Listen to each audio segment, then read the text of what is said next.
Maternity and childbirth. We are indeed fully aware that those who are the constant victims of disease, and who are constantly oppressed by the fear of death, will still continue to put themselves at the mercy of doctors in spite of all that we might say against it.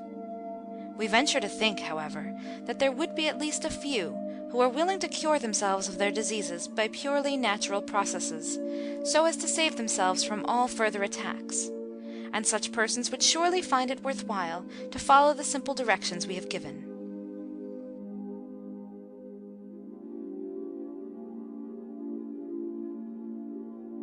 In the lower orders of the animal creation, the pangs of childbirth are altogether unknown. The same should really be the case with perfectly healthy women. In fact, most women in the country regard childbirth as quite an ordinary matter.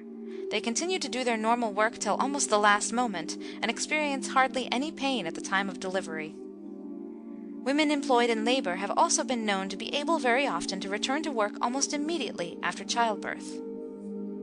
How comes it, then, that women in towns and cities have to endure so much pain and suffering at the time of childbirth? And why is it that they have to receive special treatment before and after the delivery? The answer is simple and obvious. The women in towns have to lead an unnatural life. Their food, their costume, their mode of life in general offend against the natural laws of healthy living. Further, besides becoming pregnant at a premature age, they are the sad victims of men's lust even after pregnancy, as well as immediately after childbirth, so that conception again takes place at too short an interval. This is the state of the utter misery and wretchedness in which lakhs of our young girls and women find themselves in our country today. To my mind, life under such conditions is little removed from the tortures of hell. So long as men continue to behave so monstrously, there can be no hope of happiness for our women.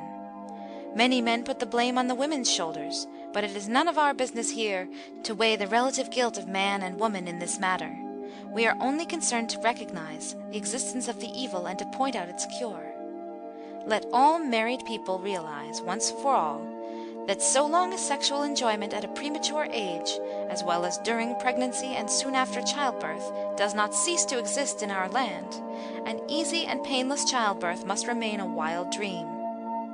Women silently endure the pangs of childbirth, as well as the subsequent period of confinement, under the wrong notion that they are inevitable, but they fail to see how their own ignorance and weakness of will make their children grow weaker and droop from day to day. It is the clear duty of every man and woman to try to avert this calamity at any cost. If even a single man and woman should do their duty in this matter, to that extent it would mean the elevation of the world. And this is clearly a matter in which no man need or should wait for another's example. It follows, then, that the very first duty of the husband is wholly to abstain from all sexual intercourse with the wife from the moment of conception. And great is the responsibility that rests on the wife during the 9 months that follow. She should be made to realize that the character of the child to be born will depend entirely on her life and conduct during this sacred period. If she fills her mind with love for all things that are good and noble, the child will also manifest the same disposition. If, on the other hand, she gives way to anger and other evil passions, her child will necessarily inherit the same. Hence, in these 9 months she should engage herself constantly in good works, free her mind from all fear and worry, give no room for any evil thoughts or feelings, keep out all untruth from her life, and waste not a moment in idle talk or deed. The child that is born of such a mother, how can it help being noble and strong? The pregnant woman should, of course, keep her body as pure as her mind. She should breathe plenty of fresh air, and eat only so much of plain and wholesome food as she can easily digest.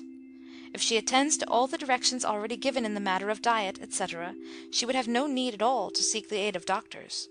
If she suffers from constipation, the proportion of olive oil in the diet should be increased, and in cases of nausea or vomiting, she should take a juice of a lime in water without sugar. All spices and condiments should be scrupulously avoided. The yearning for various new things that attends a woman in pregnancy may be restrained by the use of kuna baths. This is also useful in increasing her strength and vitality, and in easing the pains of childbirth. It is also necessary to steel her mind against such yearnings by nipping in the bud each desire as it comes. The parents should be constantly mindful of the welfare of the child in the womb. It is also the husband's duty during this period to refrain from all wranglings with his wife, and to conduct himself in such a way as to make her cheerful and happy. She should be relieved of the heavier duties of household management, and made to walk for some time every day in fresh air.